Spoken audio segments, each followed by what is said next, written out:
Hi everyone, I'm going to do a review on the Pullip Alley today. I am doing this at the request of Cute Stuff 0123, who is thinking about getting Alley, but she's not quite sure. And she had watched my unboxing video for this doll and asked if I would be willing to do a more in-depth video review. One of the things that I do with my dolls when I get them is I do an unboxing video, and then I don't really feel like it's fair for me to do a review when I first get a doll because I don't really know what she's going to be like what's going to be the good things and bad things about her until I work with her for a little while, doing pictures and posing and dressing her and redressing her and that sort of thing. And so when I do my unboxings, I call it my unboxing and first impressions, and then my plan is that with many of the dolls, or if people are interested, for certain dolls, I can go back and do a more in-depth review once I'm kind of more acquainted with the doll. So this is Allie, and I have kept her name, and this is what she looks like up close. She's absolutely gorgeous. So like all Pullip dolls, her eyes can move. Her eyes, this eye here doesn't move as much as that eye. And so she's got a little bit of a, you know, she looks a little teeny weeny bit cross-eyed, I think anyways. It was very noticeable when I first got her because she's very different than the other. She was the second doll that I got. See how the white of her eyes is still showing over there, and it's not when she moves her eyes this way. So the side doesn't move as much. I don't know if that's something that I can fix, and see when her eyes are straight ahead, they're not even. So this eye has more white and this eye doesn't. And I don't know if that's the case for all Pullips or if this is just the one that I got. I know there's probably some variation from doll to doll in terms of, you know, squeaky limbs and you know how sticky their eyelids are and that sort of thing. I haven't opened her up to see if this is something that I can fix or not. I did ask on one of the message boards and they kind of told me to contact Groove. I contacted Groove, but they didn't get back to me, and I love her and don't want to send her back anyways, so I just kind of deal with her having a little bit of a crooked eye. You know, like people, no dolls are perfect, and I love her just the way she is, so I'm keeping her. So I will start by telling you about her face.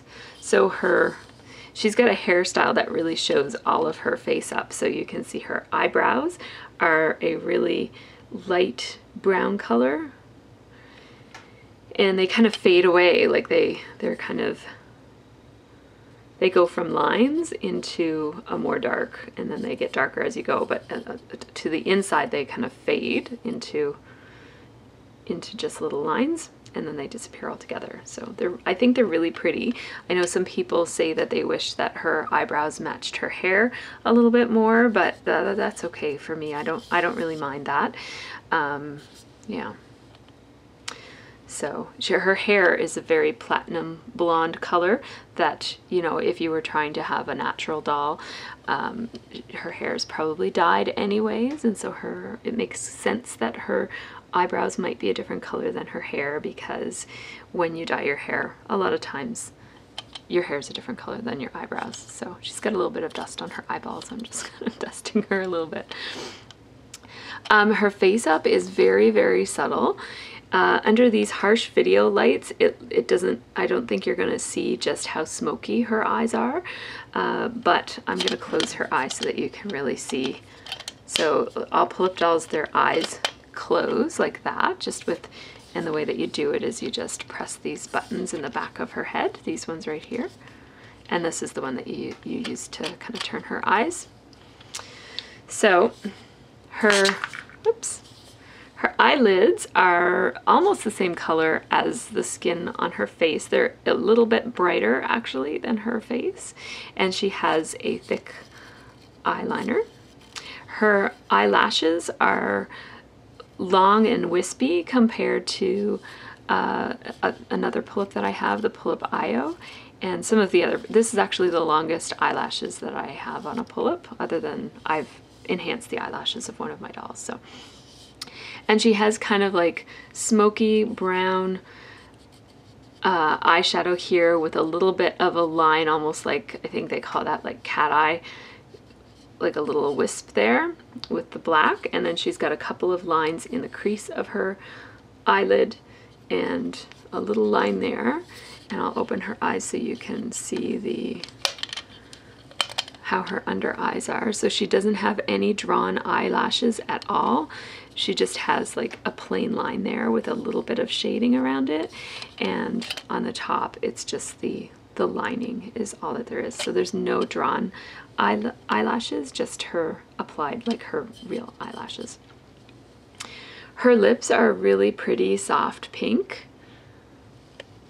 And the lipstick kind of extends underneath of her lip a little bit to make her lips look really full and round. Trying to get the camera to not be so bright here. I'm not sure if you can see that, but her lip goes down, like the coloring on her lip goes all the way down to there. It's really pretty. And she's got some pretty blush too. And so, yeah, she's beautiful. She's really beautiful. So I really, really love her face, and I love her hair too. So her wig is the best quality wig that I have in a doll. Bloody Red Hood has a similar quality of hair in that it's very realistic and it falls like real hair does. It doesn't have a plasticky feel to it, and it's very soft and silky. It's not terribly shiny, but it is a very silky, beautiful, and as opposed to Bloody Red Hood, who has quite thin hair, her hair is really, really thick. So if I were to put it in a ponytail, it would be a pretty thick ponytail. So she's got quite a lot of hair, and it's super duper easy to care for. I have never brushed her hair. I've had her since October. Oh, there go her two shoes.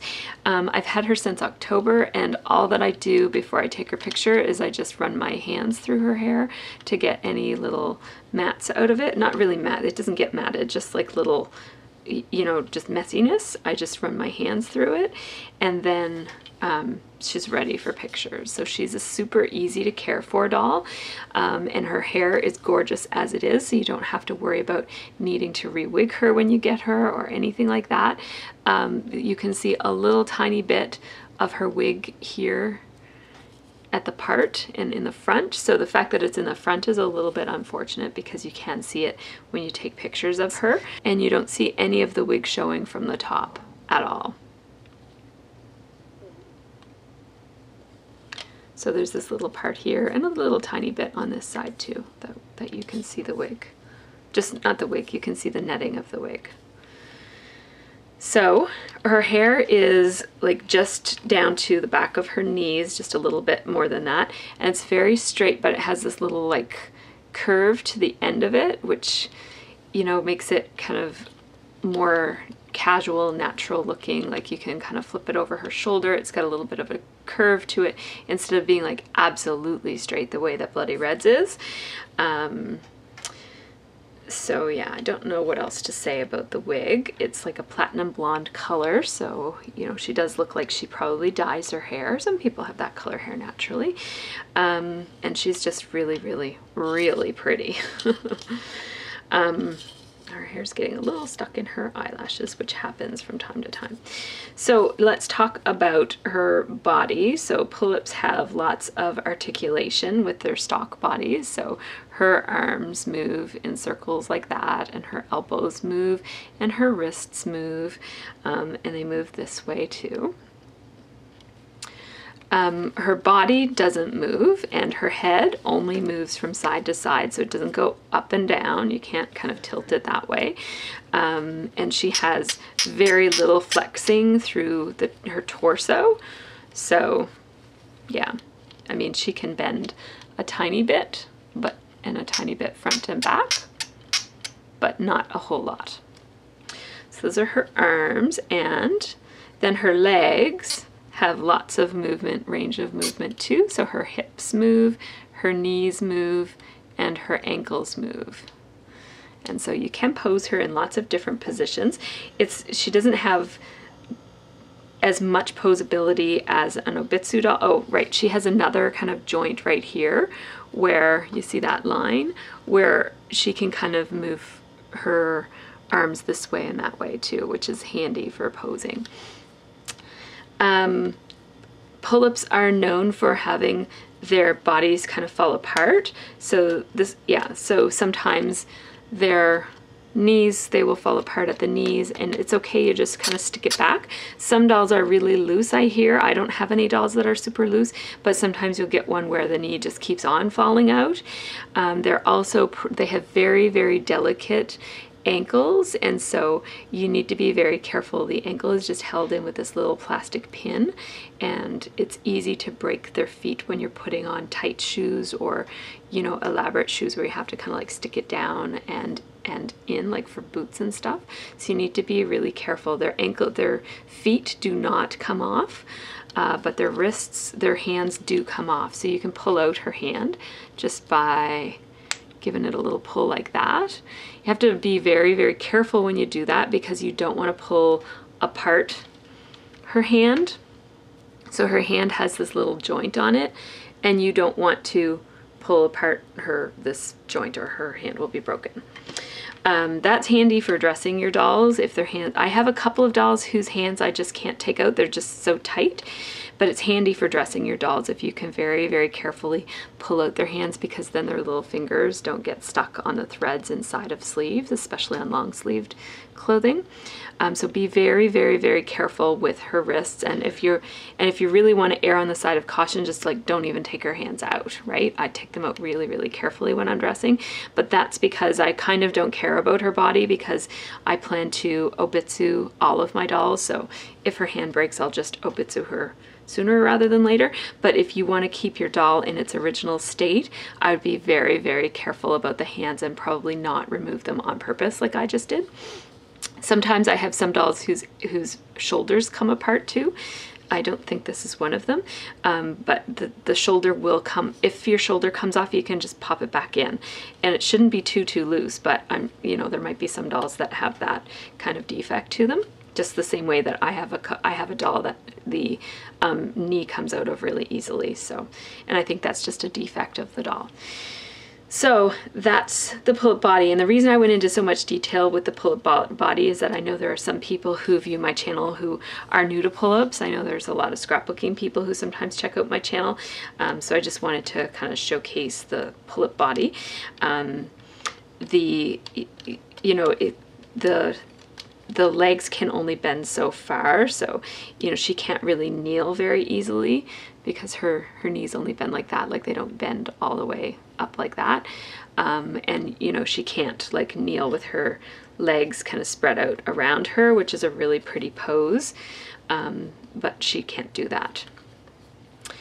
Also, she's limited in how much she can bend her wrist because it only bends this way. It won't bend like all the way so that her hand can touch her shoulder. So she can't touch her own shoulders, but she can touch her head and her face. You don't want to leave your doll posed for a long time so that her soft hands are touching her face, because her face can melt from this is a different kind of plastic than this, and the soft plastic of her hands and feet, oh, her feet are hard, can cause melt. And basically, you never want any kind of plastic touching your doll for a long period of time, like more than just to pose her and take a picture and then take the plastic off of her face. So like I never leave glasses on my dolls, just because even though they're designed to go on the dolls, I'm just too worried about it. I don't want to ruin my doll, so I just don't. And you never want to have them pose so that they're touching their face, because their face can melt. So let's talk about her dress. So Allie is a special anniversary model pull-up, and so she was priced at a much lower price point than other pull-ups. So her retail price was $80, and she is available, I haven't checked recently, but I bought her from Groove. So the website is jpgroove.com in North America, and you can also get her on Pullip Style. And she's $80 at both of those places.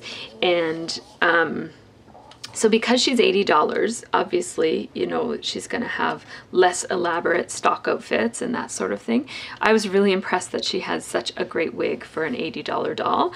But her outfit, you can really tell that, you know, this is a less quality compared to other Pullip stock outfits. So it's made out of a very, very flimsy, flimsy kind of satin. And it's kind of like, I can't even compare it to other fabrics, because I've actually never felt a satin that is this thin. Actually, you know what? Scarlet Bee, who does a lot of reviews, has talked about wigs being like Halloween costume wigs. This is like a cheap children's Halloween costume. That's what this is like. So it's, you know, it's not the greatest quality. It probably will fray pretty easily. And in fact, she does come with panties, and I've noticed that they're coming apart a little bit on the edge here, because this fabric is just the kind of fabric that's going to fray. It's just a less quality. The skirt has lots and lots of layers to it, and it's a really pretty black and white pattern on it. It's really pretty. It's got like these straps. It has Velcro in the back.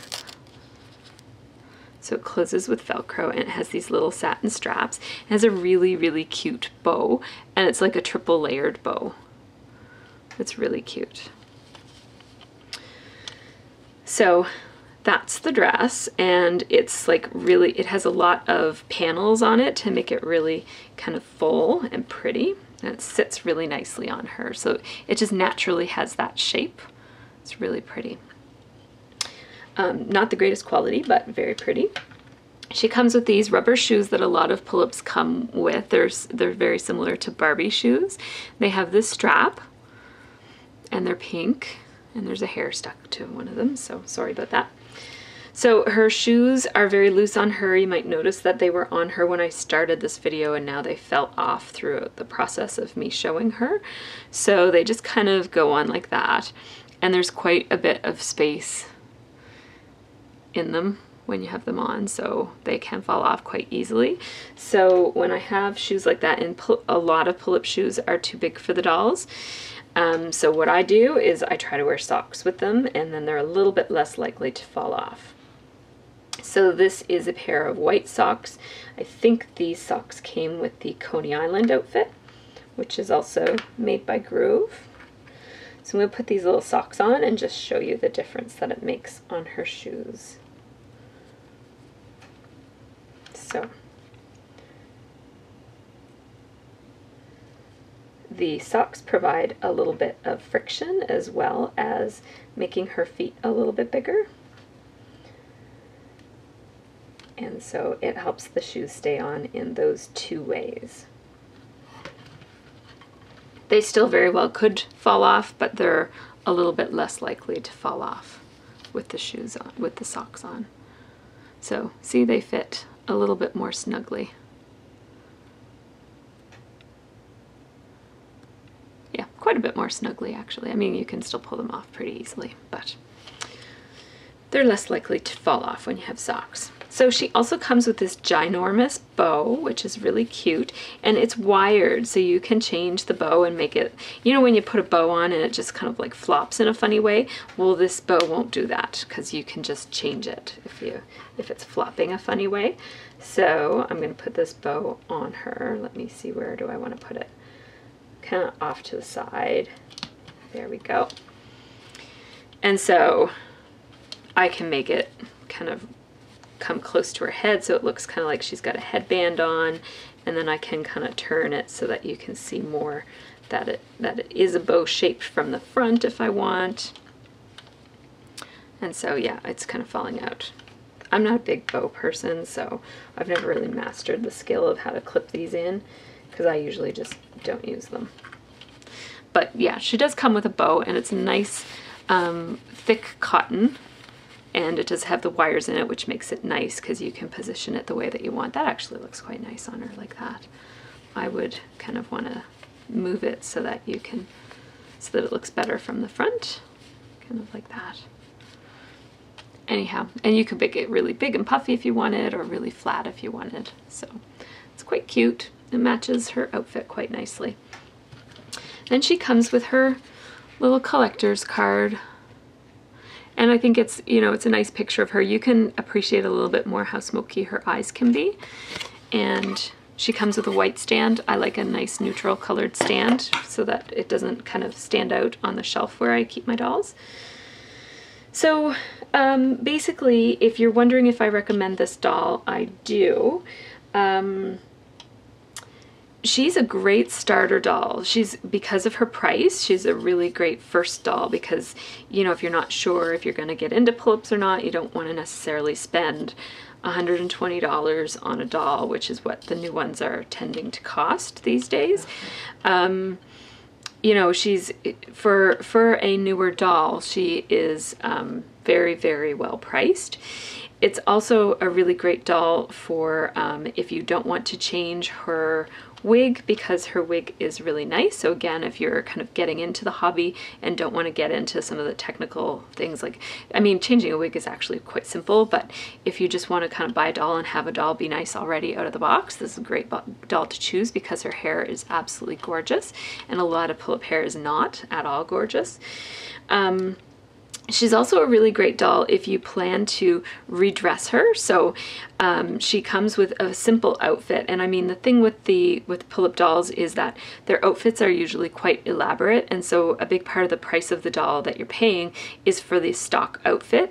And you know, if you're not into Lolita fashions or something and your doll comes with a very fancy outfit, then you're probably going to redress her and you're paying for that outfit. So this doll is nicely priced, and you know, you're not paying for an elaborate outfit that you're not going to use if you redress your dolls. So if you, and you know, pull-up dolls fit Barbie clothes, some Barbie clothes, and Live doll clothes, and probably Bratz clothes, and a lot of, you know, clothes that are out there that are really easy to, you know, obtain.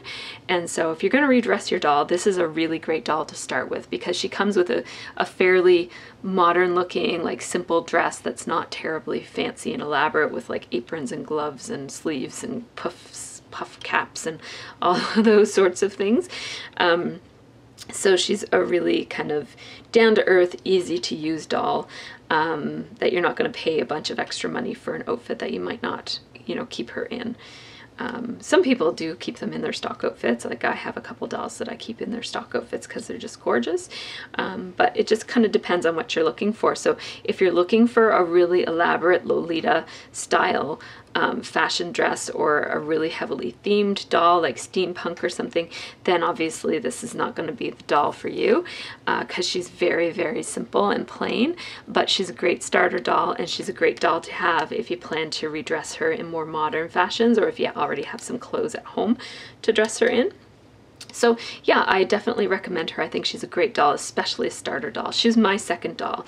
And so there she is again. She's really cute. So bye guys, I hope that this was helpful.